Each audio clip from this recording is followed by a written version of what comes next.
बिस्मिल्लाहिर्रहमानिर्रहीम। आज हम एएस लेवल अकाउंटिंग, जिसका कोड है 9706/12, इसका अक्टूबर नवंबर 2021 का पेपर 1 जो मल्टीपल चॉइस से रिलेट्स करता है, इसको करने जा रहे हैं। इसका क्वेश्चन नंबर 1 से लेके 15 ऑलरेडी रिकॉर्डेड है। आपको कराची अकेडमी के यूट्यूब चैनल की प्लेलिस्ट पे फोल्डर मिलेगा, वहाँ जाकर देख सकते हैं। आज हम अपने लेक्चर का स्टार्ट क्वेश्चन नंबर 16 से करेंगे। और क्वेश्चन नंबर 16 से पहले I would like to tell you one very important information कि अगर आप कराची अकेडमी के फर्स्ट टाइम ये देख रहे हैं वीडियो, तो कराची अकेडमी के यूट्यूब चैनल की प्लेलिस्ट पे आपको एएस लेवल अकाउंटिंग के 2021 से लेके आई थिंक 2017 तक पेपर 1 एंड पेपर 2 इन सब के सोल्ड पेपर आपको मिलेंगे। और under one roof I don't know इतना सफिशिएंट मटेरियल कहीं है या नहीं है, लेकिन बहुत ऑर्गेनाइज तरीके से आपको मिल जाएगा और प्रैक्टिस के लिए बहुत ज़रूरी है। अकाउंटिंग के अंदर there are only two things, one is the practice and concept. Practice and concept, अगर आपके कंसेप्ट अच्छे नहीं भी हैं, लेकिन if you keep practising then take my words के आपके कंसेप्ट भी ग्रेजुअली बिल्ड होना शुरू हो जाते हैं, and that's the very important point. तो प्रैक्टिस मैक्स परफेक्ट, और अकाउंटिंग में तो बिल्कुल लाजमी है। तो take care, keep practicing and smiling. Let's start from question number 16. A company's statement of financial position at 1st January 2020 included the following amount. ये amounts थे, ऑर्डिनरी शेयर्स था $5 ईच का, ऑर्डिनरी जर्नल रिजर्व थे आपके, और retain earning थी। तो देखिए, जो सोल प्रोप्राइटरशिप के अंदर whatever is earned is transfer to the owner's capital account. Owner capital account में इनकम को ट्रांसफर कर देते हैं। If there is a partnership, whatever is earned between distributed between the partners. But when we talk about the limited company, तो we say whatever is earn is transfer to an account that is called the retain earning accounts. वो retain earning accounts के अंदर transfer होती है, वहाँ से फिर dividend pay हो रहा होता है, शेयर होल्डर्स को रिजर्व क्रिएट हो रहे होते हैं। तो ये जो रिजर्व आप देख रहे हैं, ये भी एक्चुअली क्या है, रिटेन अर्निंग का पार्ट है। और क्योंकि ये रेवेन्यू से जनरेट हुआ है, इसलिए इसको रेवेन्यू रिजर्व कहते हैं। कैपिटल नेचर की चीज़ों से जो चीज़ें जनरेट होती हैं, उनको फिर कैपिटल रिजर्व कहते हैं, बाय डेफिनेशन याद रखिएगा। तो ये रेवेन्यू रिजर्व हैं, और रेवेन्यू रिजर्व कितने के हो गए, 200,000 के रेवेन्यू रिजर्व आपके पास ये आ गए।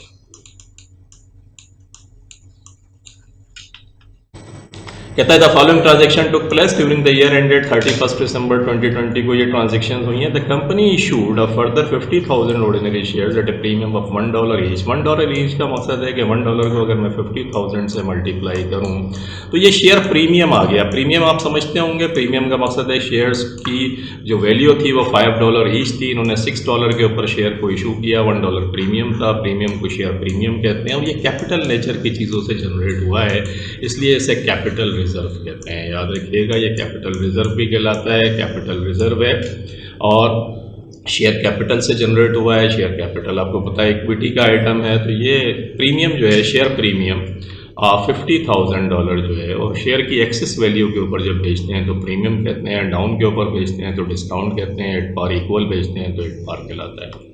The companies land was revalued upward by $130,000। Land को अपवर्ड जब आप रिवैल्यू कर रहे हैं, इसका मतलब है इसकी मार्केट वैल्यू ज़्यादा थी। लैंड आपका नॉन करंट एसेट्स और कैपिटल आइटम है, इसकी वैल्यू हो रही है, और इसको रेवेन्यू रिवैल्यूएशन रिजर्व कहते हैं। तो 130,000 का ये रिवैल्यूएशन रिजर्व आपका है, ये भी कैपिटल रिजर्व कहलाता है, कैपिटल आइटम से जनरेट हो रहा है। तो 180,000 के टोटल आपके कैपिटल रिजर्व हो गए। उसके बाद कहते हैं the company paid a final dividend of $60,000। Company ने $60,000 का डिविडेंड पे कर दिया। $60,000 का अगर डिविडेंड, रेवेन्यू रिजर्व हमारे पास 200,000 के थे, $60,000 का अगर डिविडेंड पे कर दिया तो इसका मतलब है $140,000 जो है वो आपके पास बचते हैं रेवेन्यू रिजर्व के अंदर। तो रेवेन्यू रिजर्व $140,000, कैपिटल रिजर्व $180,000। कहते हैं what were the total revenue reserve and capital reserve at 31 December 2020 after these 3 transactions. Total revenue reserve ये है और टोटल कैपिटल रिजर्व ये है। तो हमने देखा था कि टोटल रेवेन्यू रिजर्व हम 140,000 कैलकुलेट कर आए थे, और कैपिटल रिजर्व हमने 180,000 कैलकुलेट किया। तो choice A is the right choice and that makes sense.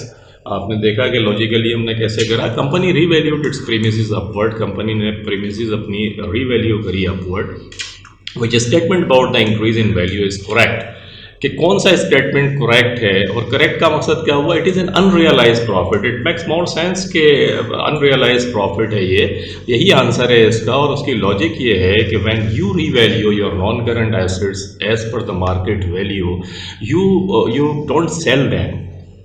When you will sell them, then you will be getting the profit. तो आप सेल के वक्त जब सेल करेंगे तो प्रॉफिट अर्न करेंगे ना। अभी तो आपने मार्केट वैल्यू के हिसाब से इसकी वैल्यू डिटरमिन कर ली, रीवैल्यू कर लिया अपनी एसेट्स को, लेकिन बेचा नहीं है। तो जो भी आपकी वैल्यू अपवर्ड हो रही है वो प्रॉफिट तो है, लेकिन अनरियलाइज प्रॉफिट है। That will be, you will be getting that profit at the time of selling, and you never know, I mean to say, what will be the price that time. So it is unrealise profit. तो यही इसका right answer है। It is debited to the revaluation reserve, बिल्कुल गलत है। Premises को debit करेंगे, revaluation reserve को क्रेडिट करेंगे।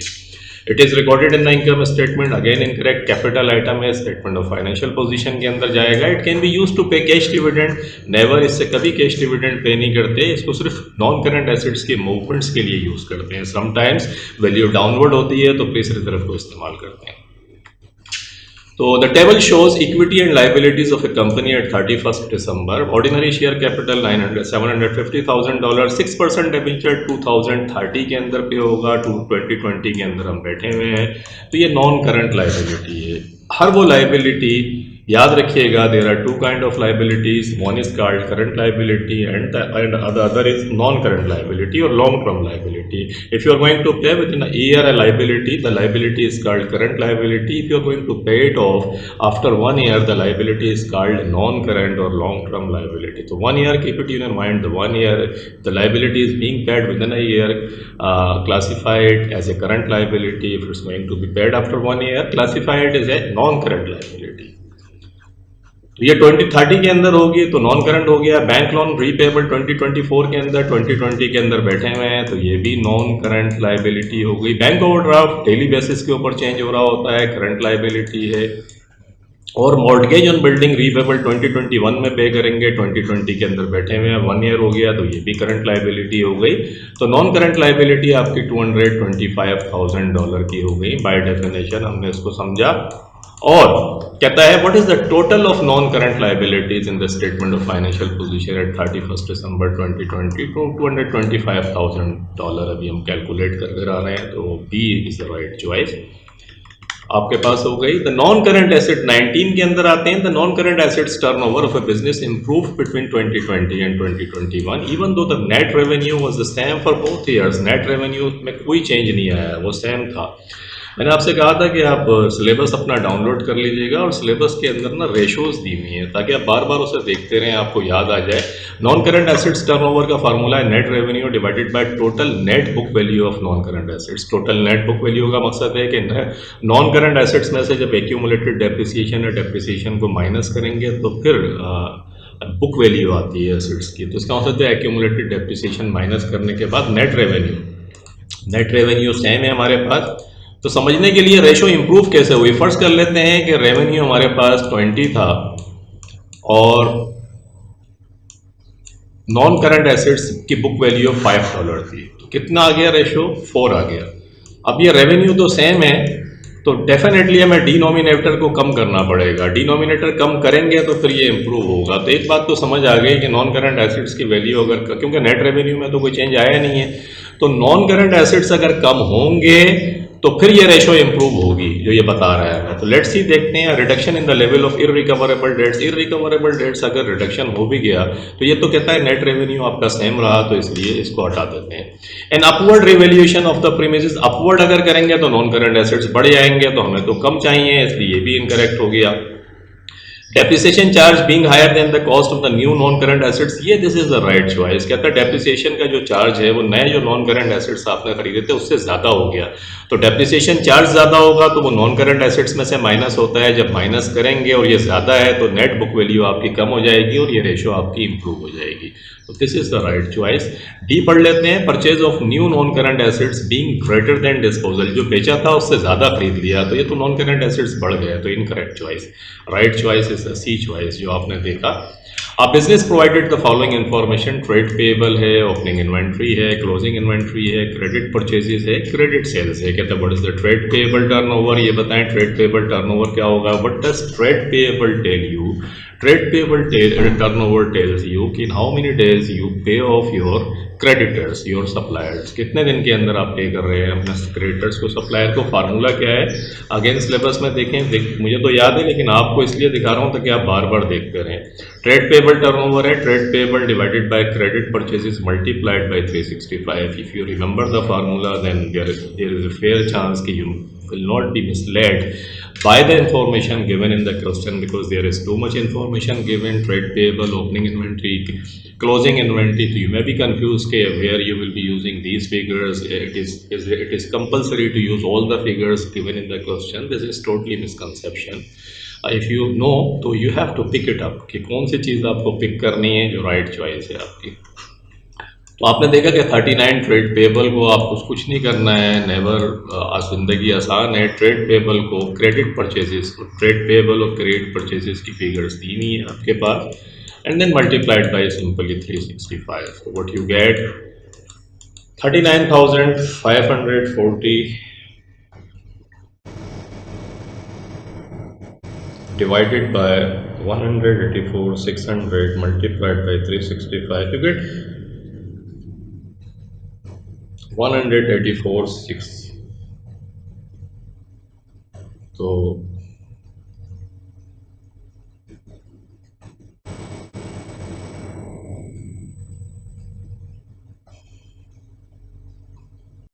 $78.18 राउंड ऑफ करें तो 79 आएगा। इसका मतलब है 79 डेज में आप अपने क्रेडिटर्स को पे करते हैं, और ये सी चॉइस में दिया हुआ है, तो C choice is the right choice. 21 में आते हैं, when a company produces 5000 units of a product it requires one supervisor, एक सुपरवाइजर चाहिए उसे 5000 के ऊपर। If production is increase beyond 5000 and 2 supervisors are required, then 2 supervisors आपको चाहिए होंगे। Which type of cost is this an example of, किस किस्म की कॉस्ट की ये एग्जाम्पल है। तो देखें देर आर 3 और 4 टाइप ऑफ कॉस्ट। एक तो फिक्स कॉस्ट है, it doesn't very what ever you produces, whether you produce 5000 unit, 6000, 7, 8, 9, 10 और what ever is the amount. तो जो भी क्वांटिटी है अब वो चेंज नहीं होगी आपकी। वेरिएबल वो होती है जो डायरेक्टली प्रोडक्शन के साथ चेंज हो रही होती है, और सेमी वेरिएबल वो होती है जो सर्टेन फिक्स होती है और सर्टेन जो है फिर वेरिएबल होती है। I give you an excellent example जिससे आपको सेमी वेरिएबल और वेरिएबल समझ में आ जाएगा। इलेक्ट्रिसिटी का बिल अगर आप देखें अपना, तो उस बिल के अंदर एक मीटर रेंट है और कुछ फिक्स चार्जेस दिए हुए होते हैं। You have to pay them, whether you are, I mean to say, using electricity or not. If you are going somewhere, your house is closed, you have to inform the KE in electricity office कि भाई हम जा रहे हैं, हम electricity use नहीं करेंगे। then again you have to pay the fixed charges to the company because they are fixed। और उसके बाद जितनी इलेक्ट्रिसिटी आप यूज़ करेंगे वो फिर वेरिएबल हो जाते हैं। तो और वेरिएबल कॉस्ट आपने प्रोडक्शन में भी पढ़ा, डायरेक्ट मटेरियल, डायरेक्ट लेबर, ये वेरिएबल होती है। तो ये वाली जो हमारा एग्जाम्पल है इसके अंदर एक कॉस्ट और होती है, उसे कहते हैं स्टेप्ड कॉस्ट, जो सी के अंदर दी हुई है, यही इसकी राइट आंसर है। स्टेप्ड कॉस्ट वो होती है जो एक सर्टेन लेवल तक तो चेंज नहीं होती, लेकिन यही जैसे ही वो लेवल आप चेंज करेंगे वो कॉस्ट चेंज हो जाएगी।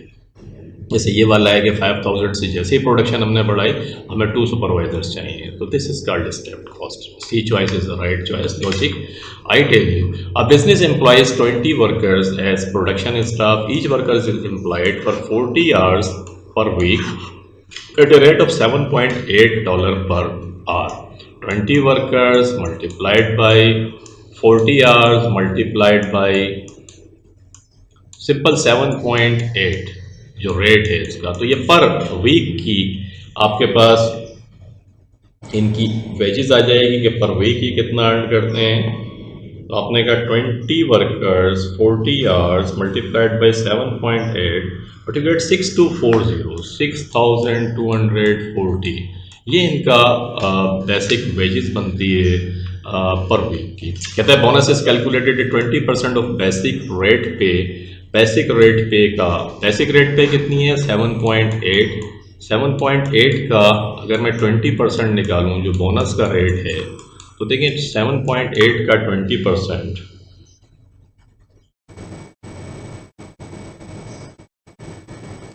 तो 1.56 आता है, इसका मकसद है $1.56 जो है ये बोनस पे कर रहे होते हैं पर R for each product manufactured above 120 units per employee. 120 unit से ज़्यादा जो भी एम्प्लाई प्रोडक्शन करेगा उसको फिर ये रेट, इस रेट के हिसाब से बोनस पे करेंगे। In a week each employee produces 145 units, हर एम्प्लाई ने 145 यूनिट्स बनाए तो इसका मतलब है 25 यूनिट्स उसने ज़्यादा बनाए और एम्प्लाई थे 20।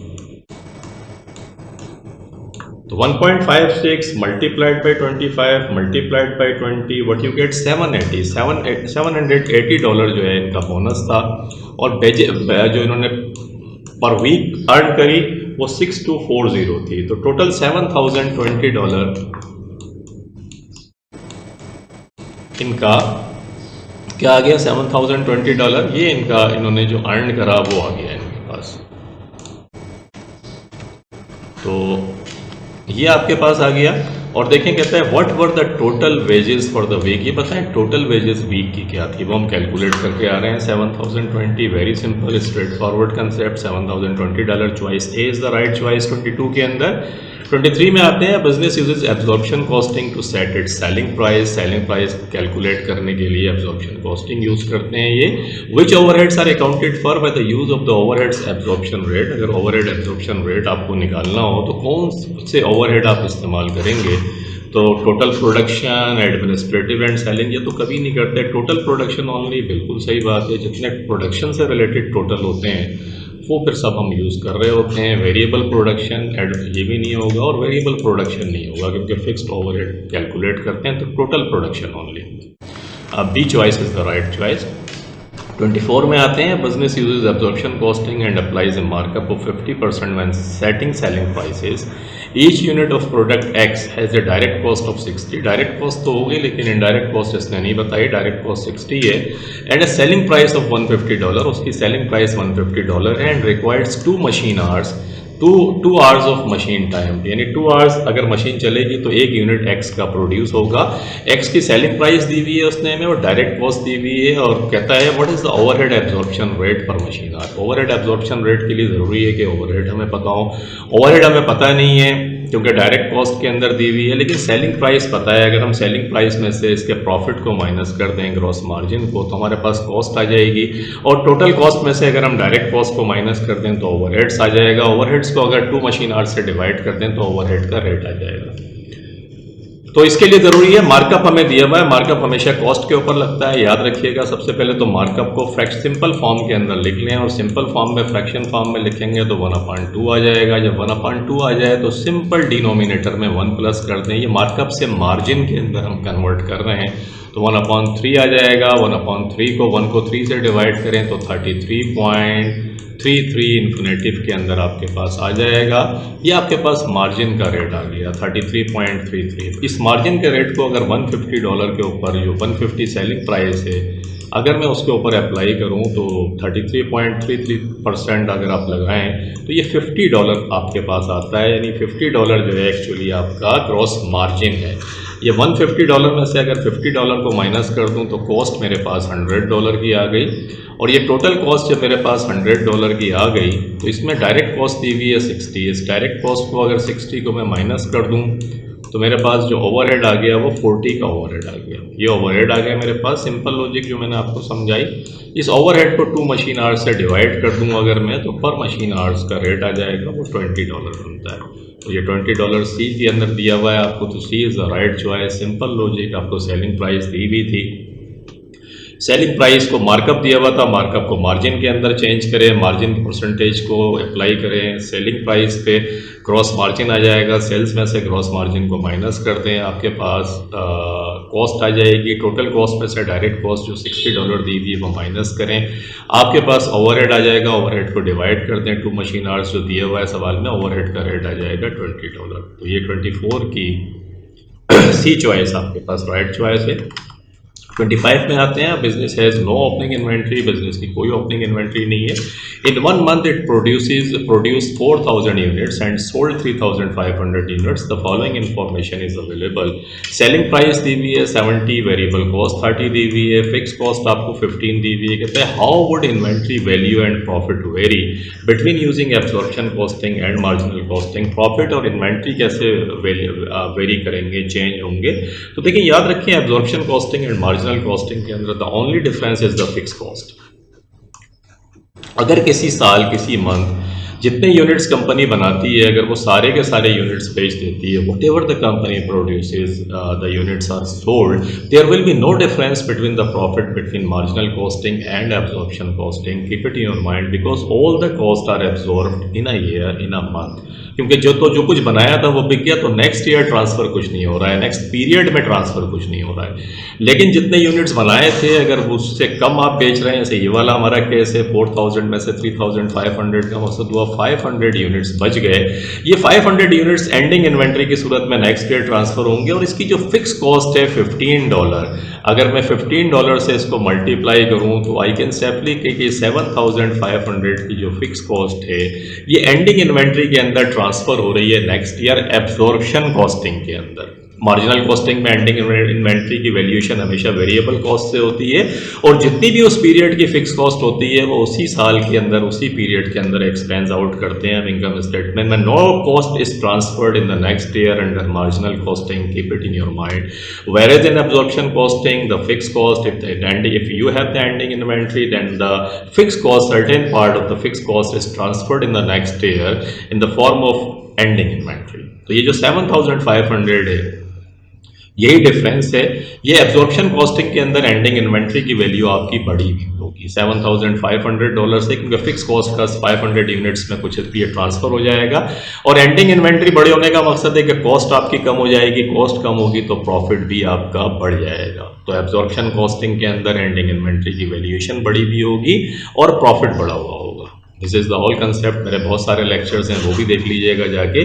चॉइस ए में कहता है एब्जॉर्प्शन कॉस्टिंग हायर बाय $7500, बिल्कुल सही है। मैं आपको समझा के आ रहा हूँ कि ये फिक्स कॉस्ट ट्रांसफर्ड हो रही है नेक्स्ट ईयर के अंदर एंडिंग इन्वेंट्री की सूरत में एब्जॉर्प्शन कॉस्टिंग में, और एंडिंग इन्वेंट्री हायर होने का मकसद है कॉस्ट ऑफ सेल्स आपकी कम हो जाएगी, कॉस्ट ऑफ सेल्स कम होगी तो प्रॉफिट भी बढ़ जाएगा।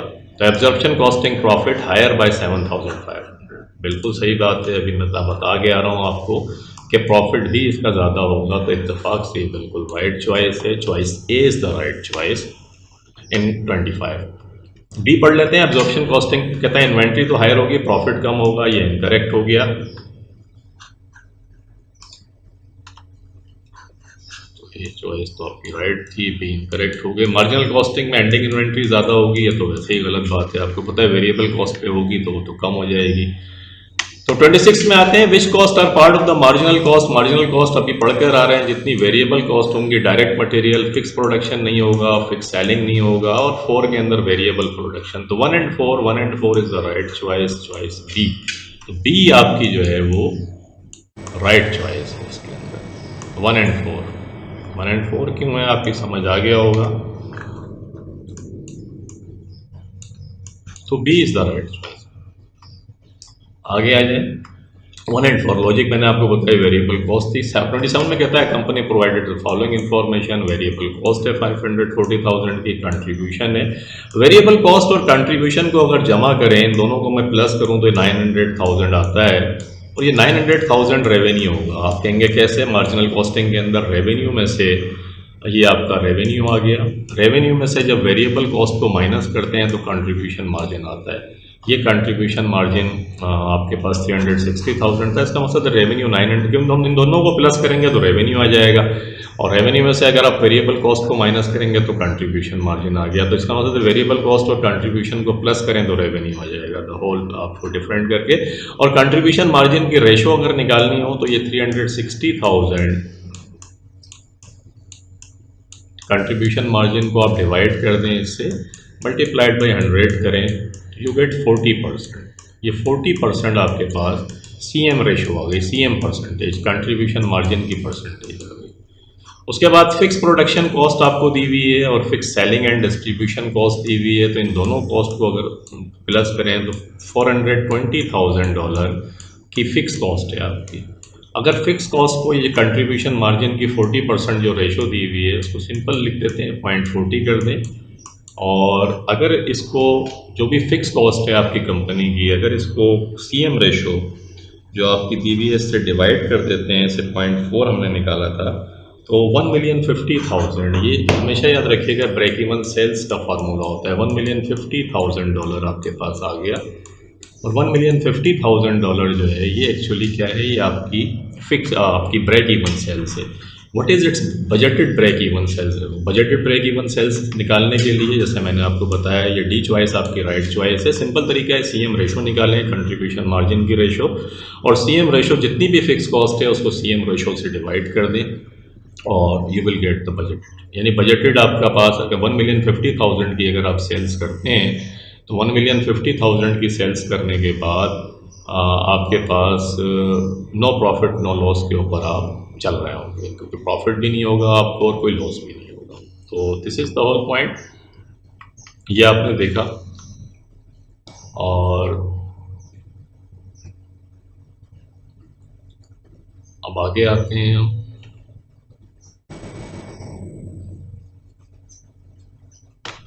आगे देखते हैं जनाब। नेक्स्ट डी चॉइस ये हो गई आपकी right. Budgeted break even sales का फार्मूला आपने सीख लिया कि क्या होता है।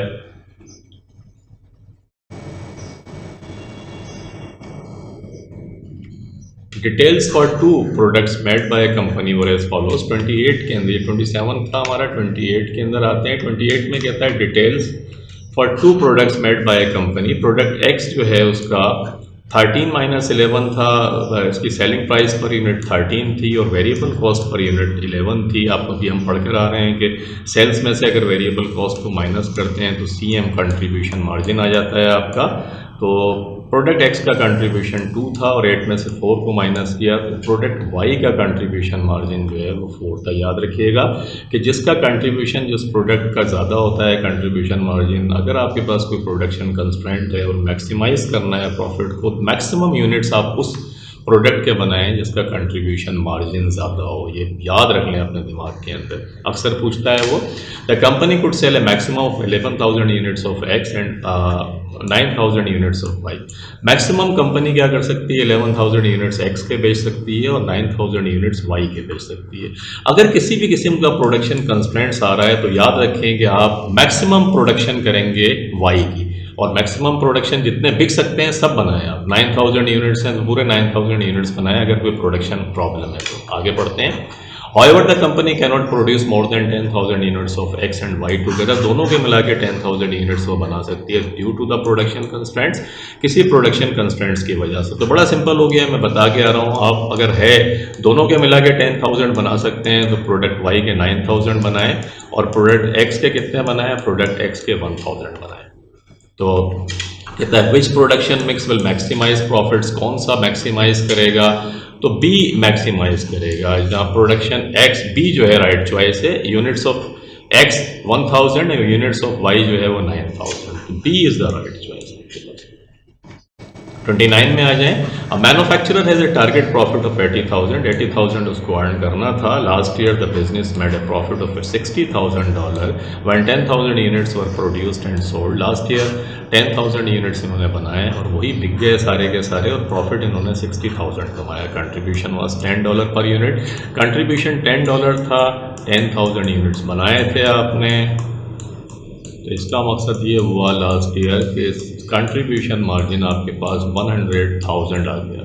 कंट्रीब्यूशन मार्जिन में से फिक्स कॉस्ट को माइनस करते हैं तो प्रॉफिट आ जाता है। फिक्स कॉस्ट तो हमें पता नहीं है, अलबत्ता प्रॉफिट दिया हुआ है। तो इस कंट्रीब्यूशन मार्जिन में से अगर मैं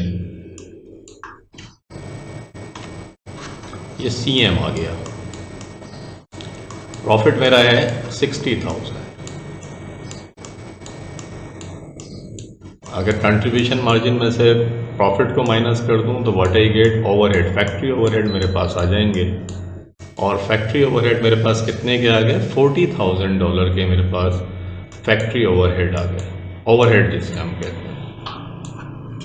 कहता है in order to achieve the target profit the plan is to increase advertising by $10,000 per unit. Plan ये था कि इस प्रॉफिट को अचीव करने के लिए जो एडवर्टाइजिंग कॉस्ट है वो $10,000 की कंपनी इनकट करेगी। Variable cost per unit and selling price per unit will remain unchange. इन दोनों में कोई फ़र्क नहीं आएगा, सेलिंग प्राइस में एंड वेरिएबल कॉस्ट में। What will be the total fix cost if this plan is carried out? क्या फिक्स कॉस्ट होगी?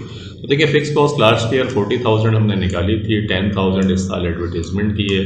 दोनों को मिलाएं तो इसका मतलब है टोटल फिक्स कॉस्ट इस साल 50,000 की बनेगी, और 50,000 डी चॉइस में दिया हुआ है, तो इसका मतलब D choice is the right choice. और लॉजिकल है, अगर आपके पास कंसेप्ट्स क्लियर हैं जैसे मैं बता रहा हूँ तो बहुत इत्मीनान से आप कर लेंगे। कीप प्रैक्टिसिंग एंड स्माइलिंग, इंशाल्लाह you will be getting A plus in your exam. 30 में आते हैं which are advantage of a budgetary control system. Budgetary control system के एडवांटेजेस बताएं। Budgets help to prepare year end financial statement. This is totally incorrect. Financial statement का ताल्लुक हमेशा historical होता है कि प्रीवियस जो कुछ हो चुका है उसकी बेसिस के ऊपर income statement and statement of financial position बनाते हैं कि what is the position of the business. और बजट हमेशा प्रोस्पेक्टिव होते हैं, लुकिंग फॉरवर्ड होते हैं कि आगे क्या होने जा रहा है। तो ये वैसे ही कॉन्ट्रास्ट हैं आपस के अंदर, तो ये इनकरेक्ट है। बजट्स में भी set at easily achievable levels to make the business appear more efficient. Appear का तो ताल्लुक ही नहीं है बिजनेस के अंदर, you are doing the business to make it really efficient. Appear efficient तो वैसे ही गलत है। और बजट के टारगेट्स हमेशा चैलेंजिंग होते हैं ताकि उनको अचीव करने के बाद कंपनी थ्राइव करे, आगे की तरफ जाए और बिजनेस प्रोग्रेस करे। तो ये भी इनकरेक्ट है। Managers become responsible for implementing their departmental budgets. This is the right choice.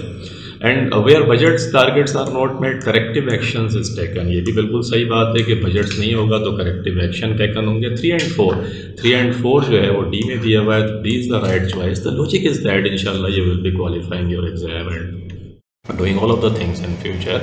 And you may be joining the corporate world. When you will be working in a company, you will see that in a department the departmental budgets are prepared. Your manager will be responsible for, I mean to say, doing the budget, doing everything which is, I mean to say, to achieve the targets given by the company. और वो targets अगर achieve होते हैं तो उनकी basis पे KPIs बन रहे होते हैं, की परफॉर्मेंस इंडिकेटर्स कहलाते हैं। अगर वो बजट्स अचीव हो जाते हैं तो रिवॉर्ड्स की सूरत के अंदर कंपनी उन लोगों को आगे लेकर जाती है जो डायनामिक पीपल होते हैं। और वो लोग जो अचीव नहीं करते, समटाइम पूरी कंपनीज, पूरी जो टीम्स होती हैं उनको ले ऑफ कर दिया जाता है। तो budgets are very dynamic in multinational company. You keep tracking the progress of the company through budget, and on a monthly basis, quarterly basis, the company senior management sit and review the whole budget progress, what's happening in the company. If something is not achieved, then definitely corrective actions are taken over there. So it's a very dynamic process, and you keep monitoring the business through budgetary exercise. So budgetary control is a very efficient control, not appear business efficient. You really make the business efficient, and you make people responsible for doing the things, and you can take corrective actions. So keep all of these things in your mind, and I think the paper is finished. And hope आपकी समझ आया होगा। तो let's मिलते हैं फिर एक नए लेक्चर के साथ। Thank you very much for watching the video. अल्लाह हाफिज़।